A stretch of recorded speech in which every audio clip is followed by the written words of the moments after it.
don't need to film this bit. The people need to see you putting the L on your head. Oh, is it? Oh, it's one of them ones. Alright, cool. It's not enough that I'm next to the bin for ya. Yeah? You've got to watch me stick my L on my flipping 8-ball and all that. Yeah? Is it centered? Yeah. How are we looking? Right. Looking amazing. Can you see it? Can you see what it says? Perfect. Alright, cool.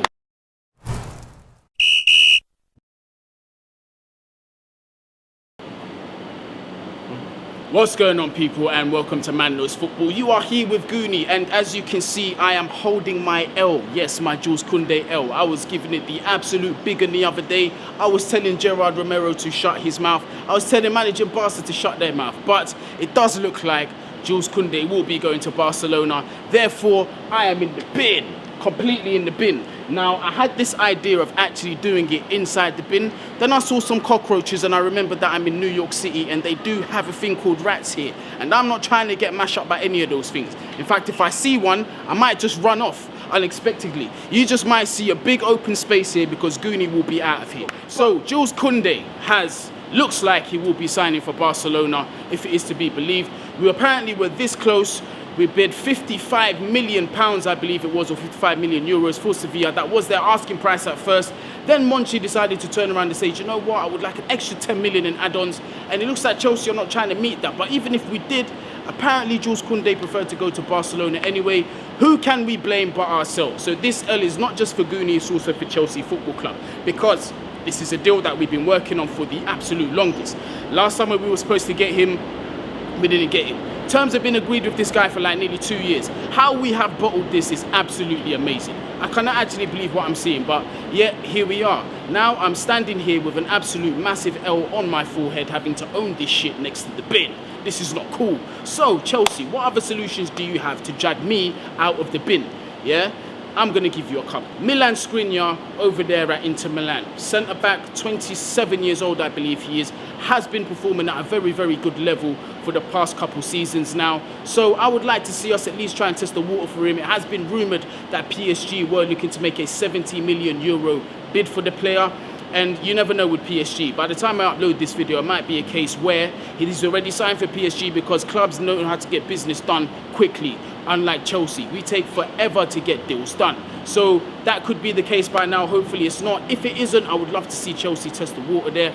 Also, we do know that Thomas Tuchel has been interested in the young centre-back over there at RB Leipzig, Jules Kounde, the Croatian, very versatile, can play left-back as well, left wing-back, very, very good centre-back, and is also left-footed. So that is a criteria that Thomas Tuchel was looking for. Also very young. I believe he can step in and do a job, and that's a player that we're going to have for the years. However, the price tag on this guy is rumoured to be about 80 million euros. Would I pay that money for him? Right now, no, because we've got other priorities that we 100% need to address. We cannot just focus on the centre-back roles because we do have a little dilemma with the CDM position. And as you know, last season, we was just getting run down. They was just opening us up like a book, just opening us up. It's not cool. So we do need to address that position. Now, if it's Declan Rice that we are trying to get, I think it might be a waste of time because West Ham have come out and said that they are not trying to sell the player and they're going to be asking for something ridiculous like between 100 and 150 million if it's to be believed. Earlier on in the transfer window, I did hear that maybe 75 to 80 million might be the asking price, but I think those rumours were squashed. So if we're not getting Declan Rice, who could we get as a plan B?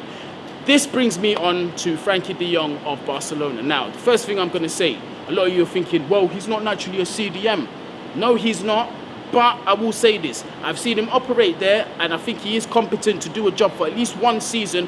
If we are going to be sticking with trying to get Declan Rice, maybe it is next summer of 2023 where we'll get him. There are a lot of players that we're going to get off the wage book as well. So it does look more likely he'll be able to come next summer. But De Jong in that meantime, I think is comfortable enough to do a job there for this season. Because for me, I'm not looking for a title win. I'm not going to lie to you. I'm just looking for an improvement on points. I want us to smash that 80-point barrier. I need to see an improvement from this squad. So De Jong, I feel he can sit in that position. Very good with the ball at his feet. Can pick out a pass, possibly even better than Jorginho. Excellent vision as well. There is this crazy myth that Jorginho gets the ball out of his feet very quickly and he is trustworthy in front of this defence. How many times have we seen him when he is pressed?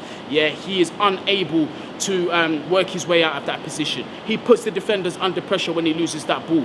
Constant one-on-ones our defenders have to face. And if it wasn't for such quality like Rudiger, Thiago Silva, Christensen, etc. of last season, maybe we could have been in serious trouble. Now, obviously, it sounds like I'm trying to scapegoat Jorginho. There are other players who have their problems as well, but I'm just using Jorginho as an example because this is a problem position that we need to fix. And I do believe that De Jong will be a good answer for that. He will be expensive, though. He will be expensive, and if it is to be believed, Barcelona are trying to get rid of the player. They owe him 17 million sterling pounds in wages. What kind of shit is this? What is going on here? Barcelona are basically in the bin, fam.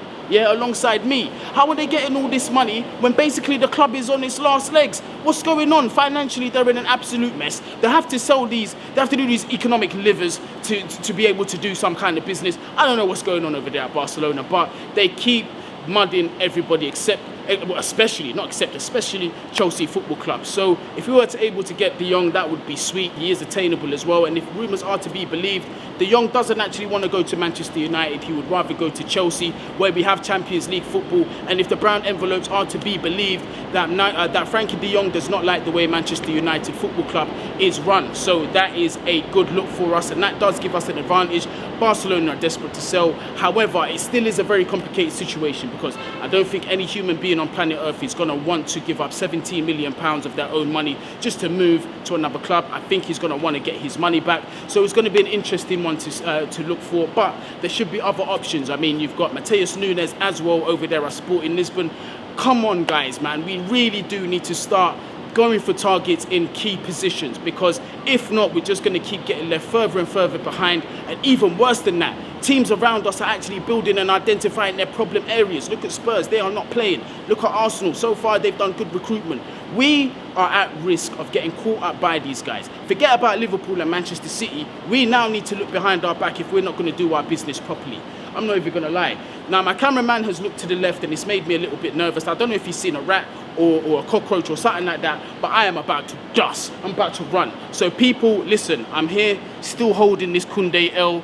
Yeah, if you lot haven't seen the video where I was telling Gerard Romero and manager Barca to shut up, I will link the video at the beginning and at the end of the video. So make sure you do stay to the end. Well, it's the end of the video now. So at the end of this video, make sure you go and see that so you can see just how muddied I am in this situation. But listen, wherever you are, whatever you're doing, please make sure you stay safe. And remember, don't do what Guni did, because otherwise you're going to be standing here with this piece of paper stuck to your head holding these L's, bruv. Chelsea Football Club, do not let me down. Don't let me down. Get the business done. I'm not trying to finish below Arsenal or below Tottenham. I need that top 4 position. Next summer, we're going to strengthen. Nobody ever said that this window is going to be the one where we're going to be looking to challenge for a title. It's going to take several windows for that to happen. But just make good, sound decisions in this first one and give the fans a bit more confidence. Because there is a bit of a divide in the fan base at the minute. There is, you know, your quote-unquote Tuchel in, Tuchel out. I don't know how extreme it is at the minute. But from what I'm seeing in social media, is becoming a bit of a topic. I say we trust the manager. We see what he has to offer this season, and if he doesn't get the targeted 80 points or whatever, then we can review what's going on. But people, wherever you are, whatever you're doing, please stay safe. Bless up.